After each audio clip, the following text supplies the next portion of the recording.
아침을 여는 말씀.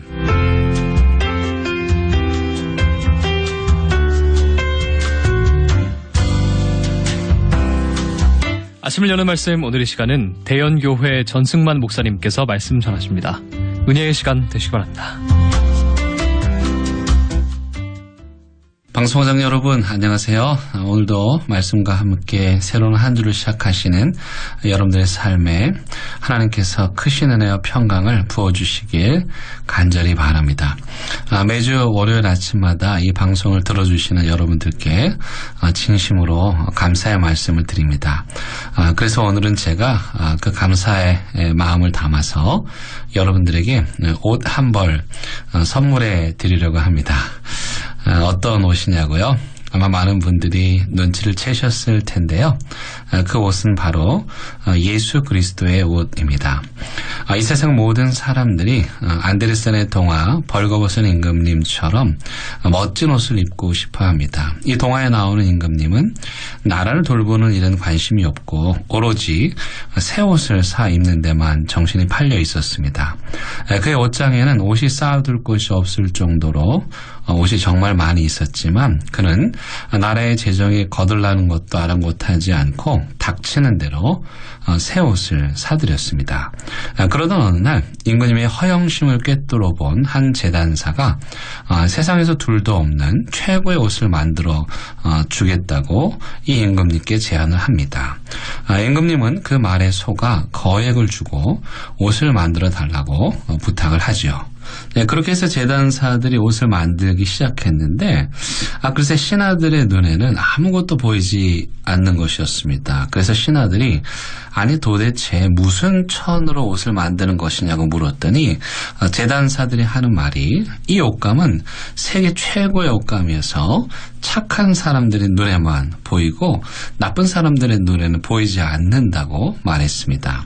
이 신하들은 임금님의 심기를 불편하게 할까봐 그리고 자신들이 나쁜 사람이라는 것이 들통날까봐 옷감이 보인다며 저마다 최고의 옷감이라는 찬사를 아끼지 않았습니다.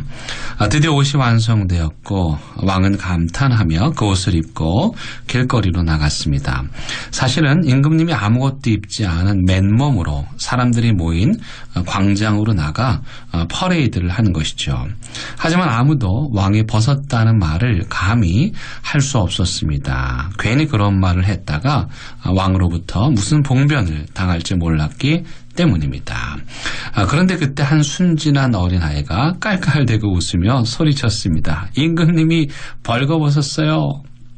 이 아이로 인해 임금님의 허영심이 만천하에 발가 벗겨지게 되었습니다.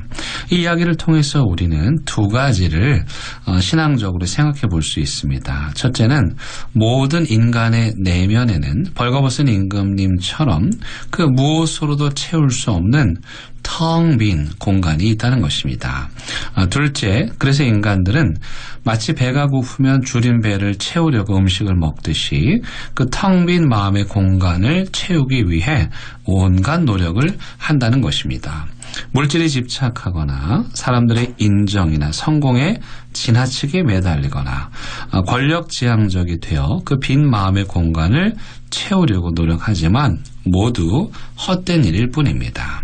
오히려 그러면 그럴수록 더욱 부끄러움과 수치만 당하게 될 뿐입니다. 바울 사도는 로마서 13장 14절에서 벌거벗은 임금님과 같은 사람들이 마음의 허영심과 공허감을 채우기 위해서 입어야 하는 옷은 바로 예수 그리스도의 옷이라고 말합니다. 바울의 말씀을 읽어드립니다. 오직 주 예수 그리스도로 옷 입고 정욕을 위하여 육신의 일을 도모하지 말라. 바울이 그렇게 말한 이유가 무엇일까요? 이 옷을 입으면 우리의 신분이 완전히 바뀌기 때문입니다. 마크 트웨인의 소설 왕자와 거지는 실제로 철로 역정을 쓴 존 버년이 살았던 시대 영국의 상황을 배경으로 한 것인데요. 어느 날 영국의 왕실 에드워드 6세와 거지인 톰이 만나게 됩니다. 이 둘은 외모가 너무도 비슷하여 서로를 바라보며 놀라다가 장난삼아 옷을 바꿔 입습니다. 그때 신하들이 들어와서 거지 옷을 입은 왕자를 쫓아내고 왕자 옷을 입은 거지를 왕으로 모셨습니다. 여러분 놀랍지 않습니까? 옷만 바꿔 입었을 뿐인데 거지가 순식간에 왕자가 된 것입니다. 우리도 마찬가지로 예수 그리스도의 옷을 입으면 우리의 신분이 예수 그리스도의 고귀한 신분으로 그 순간 변화되는 것입니다.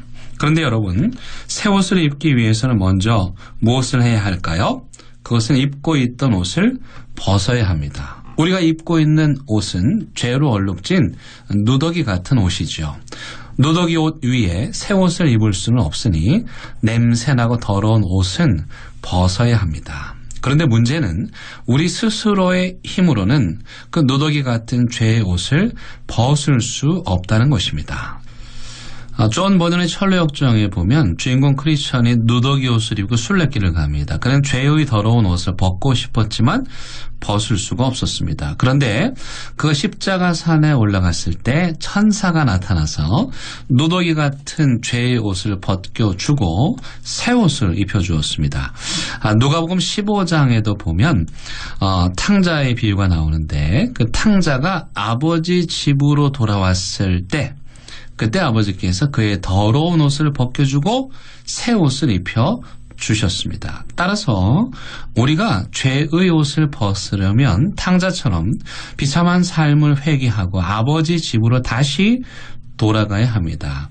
철력정의 주인공 크리스천처럼 십자가산에 올라야 합니다. 우리 스스로의 힘으로는 죄의 옷을 벗을 수 없습니다. 오직 아버지 집을 떠난 죄를 회개하고 아버지의 집으로 다시 돌아갈 때에만 죄의 옷이 벗겨집니다.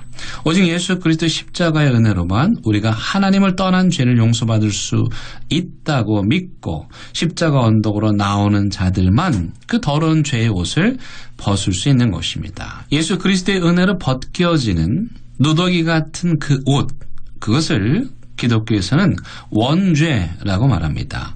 따라서 기독교에서 구원은 하나님께서 우리 죄의 옷을 벗겨주시고 의의 옷을 입혀주시는 대사건입니다. 우리 스스로는 죄의 옷을 벗을 수도 새 옷을 입을 수도 없습니다. 오직 하나님께서 회개하는 심령에 거룩한 옷을 입혀주시는 것이기에 기독교의 구원은 철저하게 하나님의 은혜로만 가능합니다. 예수 그리스도의 옷은 최고의 기능성 옷이어서 재질이 튼튼하고 질리는 법이 없고 유행을 타지 않고 입을 때마다 행복하고 입으면 품위가 드러나 패션 리더가 됩니다.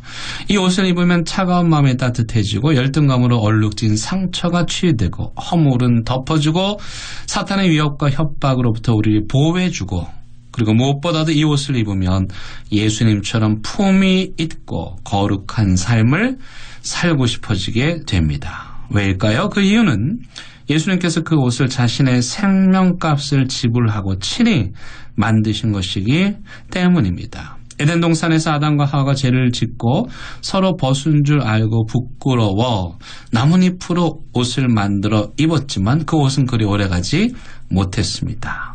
그래서 하나님께서 그들에게 가죽옷을 만들어 입혀 주셨습니다. 여러분, 가죽옷을 만들었다는 것은 무슨 뜻입니까? 그것은 어떤 동물의 희생을 통해서 그 옷이 만들어졌다는 것이죠. 하나님께서 아담과 하와의 허물을 희생된 제물의 가죽으로 덮어주셨듯이 하나님께서 우리 인간의 죄를 예수 그리스도의 희생으로 만든 옷으로 덮어주시는 것입니다. 사랑하는 극동방송 가족 여러분, 오늘 제가 선물해 드리는 이 예수 그리스도의 옷이 마음에 드십니까? 교회 생활을 하는데 예수 그리스도의 옷을 입지 않은 자들은 에덴 동산의 아담과 하와처럼 초라하고 추해 보입니다. 바라기는 이 새 봄 예수 그리스도의 옷으로 갈아입으시고 구원의 기쁨을 누리며 예수님처럼 이 시대를 이끄는 패션 리더로 살아가시길 간절히 바랍니다.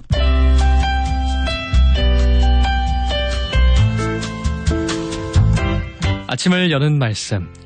지금까지 부산시 남구 진남로에 위치한 대연교회 전승만 목사님의 말씀으로 함께 하셨습니다. 오늘 방송 들으시고 신앙생활에 도움받기를 원하시거나 예수님을 구주로 영접하기 원하시는 분들은 051-628-2260 대연교회로 연락주시거나 051-780-2828 부산극동방송으로 연락주시기 바랍니다. 아침을 여는 말씀 오늘 이 시간을 마칩니다.